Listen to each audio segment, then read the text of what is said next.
Hey guys, what's up? So Kuroko no Basket 2, episode 39, my review.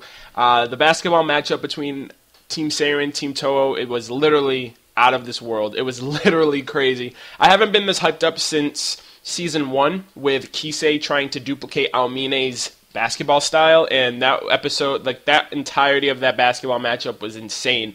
And I mean, season 2 has had some really great ones, but this one was just the immense build-up. You got it right at the beginning. Aomine, he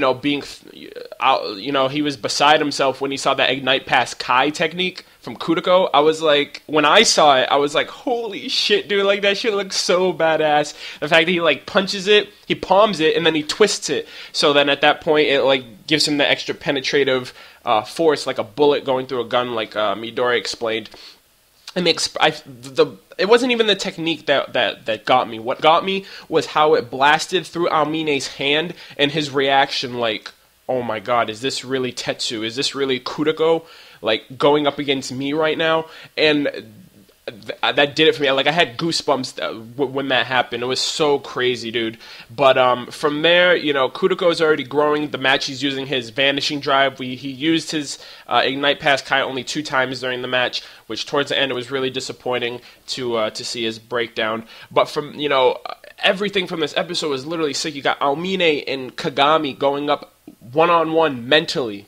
That mental matchup, these two crazy high-level players. You got Aomine, Generation of Miracles. You got Kagami, who was able to open the door of the Generation of Miracles, and he's raising immensely with improvement, not to mention what he's done in North America that we haven't even seen yet.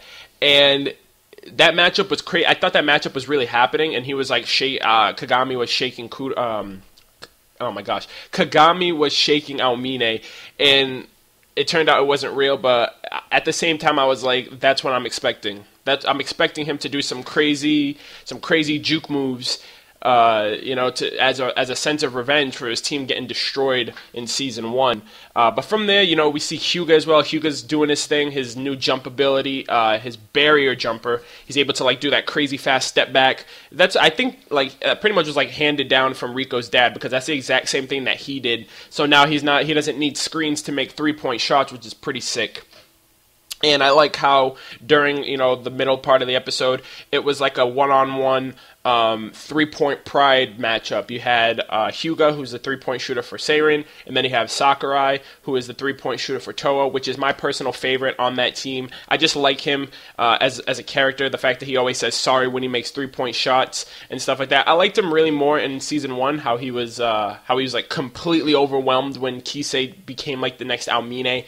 So I like him as a character in that one, and I really like how his ability, if in a sense, is like the stronger his opponent, the more accurate his shots, so that makes him a really good contribution, a really good asset to the team, because it's like, if you ever have someone that's too difficult for someone else to handle, you just put Sakurai with them, and he can pretty much stay on par with them, because it's all based on the power of your opponent.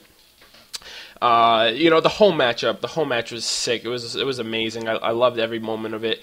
It was towards the ending that I was really starting to feel, my heart was pretty much, it was going out to Team Seirin for the fact that the Vanishing Drive technique, this technique was bent. The whole point of the Vanishing Drive was to go up against Aomine. Kuroko created this technique to go up against Aomine to prove to him that he can stop him. And however, he did use it a bit early. He used it during Midori, the matchup against Midori. I believe he used it against Kurosaki Daichi. And by the time he gets to Aomine, it's like, they already had enough time to break that move down. And it was kind of sad in a way, because that move was completely dismantled. That move was completely dismissed by Aomine this match. He was not surprised that Kuroko was going to use it on him, and he was instantly able to react with no delay whatsoever. The fact that, that his diagonal movement and Kagami's presence is the power and the requirements behind its effectiveness and its success of that technique. And then Kuroko's face was just really what broke my heart in this episode, because it's the fact that Kuroko isn't the strongest of characters. You know, he needs support. He's only as strong as his team makes him. And Almine just completely ripped him a new one, completely broke him down in every sense of the word.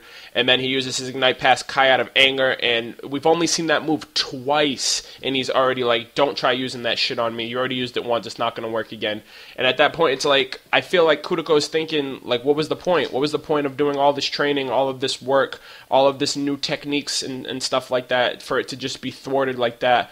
But and like he was crying on the sidelines, and I really felt bad for him because we've seen him mad, we've seen him happy, we've seen him bland, but we've never seen him sad to that point, to see his old friend from the past, and he's a completely different person now. It's like the game of basketball completely warped his mind.